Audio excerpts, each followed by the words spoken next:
সবাইকে স্বাগতম cooking studio by AHABD-তে।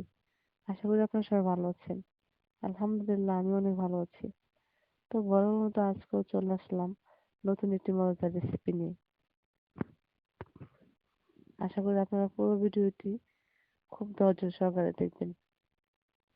তার বেশি কথা না বলে সো লেটস গেট স্টার্ট। তো ভিউয়ার্স দেখুন, এখানে আমি একটা আস্ত ফুলকপি নিয়েছি।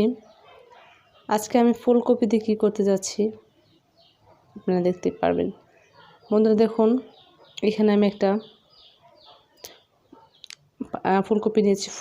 এই ফুলকপিটাকে আমি এইভাবে টুকরো টুকরো করে নিচ্ছি। দেখুন, আমি এভাবে এই ফুলকপিগুলো কেটে নিয়েছি। বন্ধুরা, আজকে আমি ফুলকপি বড়া বানাবো। আপনারা হয়তো অনেকে বড়া বানাতে পারেন না বা এই রেসিপিটি জানেন না। যারা এই রেসিপিটি জানেন না তাদের জন্য আজকে আমার এই ভিডিওটি। আশা করি আপনারা কুকিং স্টুডিও বাই AHABD-তে থাকবেন। তো বন্ধুরা, এখন আমি এই ফুলকপিগুলো সিদ্ধ করব।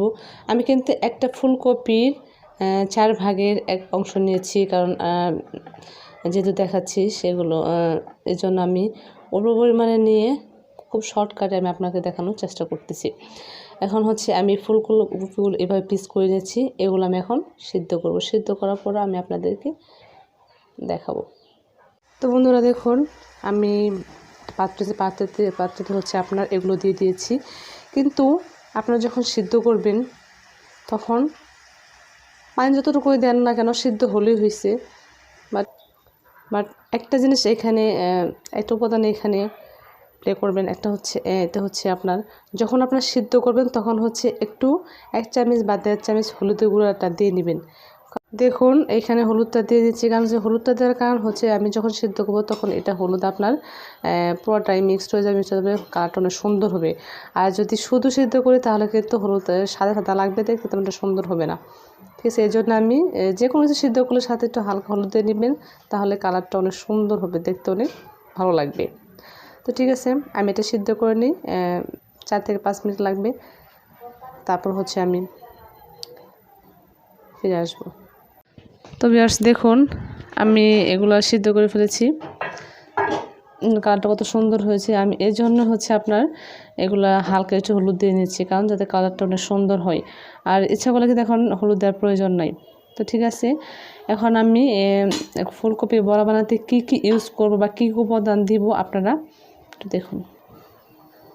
দেখুন বন্ধুরা, এখানে রাখা আছে হচ্ছে আপনার 1/2 চামচ আমি লবণ দিয়েছি, অল্প পরিমাণে হলুদ দিয়েছি, 1 চামচের অর্ধেকের অর্ধেক দিয়েছি। আর হচ্ছে আপনার আটা নিয়েছি, রসুন বাটা, আদা বাটা, পেঁয়াজ বাটা, তারপর হচ্ছে জিরা বাটা, ধনের গুঁড়া, এভরিথিং দিয়েছি। এখন হচ্ছে এগুলো আপনার এখানে দিয়ে মিক্সড করব। আপনারা সব কিছু পরিমাণ মতো নিয়ে নেবেন, তারপর হচ্ছে এটাকে এখন মিক্সড করবেন। আমি কিভাবে মিক্স করব আমি আপনাকে দেখিয়ে দিচ্ছি। এটা হচ্ছে এভাবে আপনারা মিক্সড করবেন। মিক্স করার পর হচ্ছে আপনার একটু হালকা পরিমাণে পানি দিয়ে দিবেন। তবে আসলে দেখুন, আমি এগুলা ভালোভাবে মিক্স করে নিয়েছি। এখন হচ্ছে এগুলো আমি তেলে ফ্রাই করব, তেলে ভাজবো। তো আর বেশি কথা না বলি, চলছে সরাসরি চুলায়। তবে দেখুন, 1.5 মিনিট ব্রেকের পর চলে আসলাম। দেখুন, এখন এগুলো আমি উল্টে দিচ্ছি।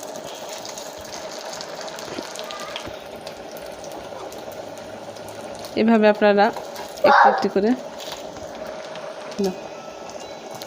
এভাবে একে একে সবগুলো এখন উল্টে নিচ্ছি।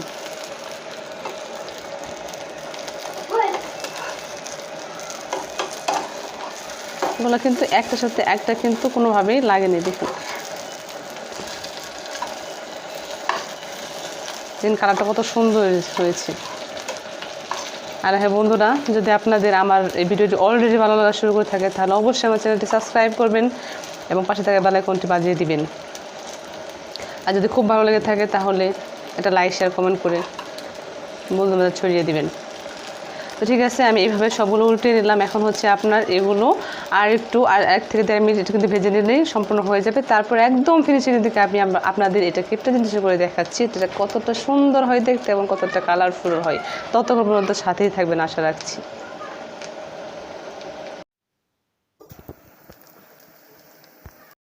তো ভিউয়ার্স দেখুন, একদম ভিডিও ফিনিশিং চলে আসছি। দেখুন আমার কিন্তু এই ফুলকপি বড়াটা কিন্তু বানানো হয়ে গেছে। দেখুন এটা কালার কত সুন্দর হয়েছে, আর এটা দেখতেও খেতে কিন্তু অনেক টেস্টি। দেখুন এটা কিন্তু অনেক মচমচে হবে।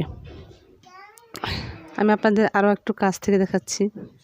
দেখুন এটা কত সুন্দর কালার হয়েছে। দেখুন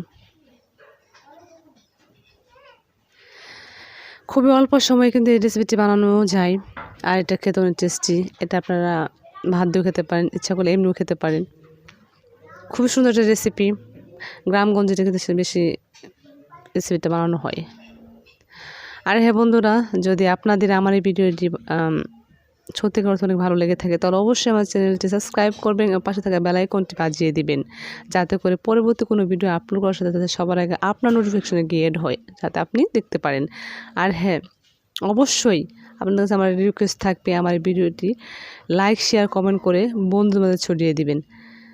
সবাইকে অসংখ্য অসংখ্য ধন্যবাদ। দেখা হবে অন্য কোনো এক রেসিপিতে। প্রথমে সবাই ভালো থাকেন, সুস্থ থাকেন। আল্লাহ হাফেজ।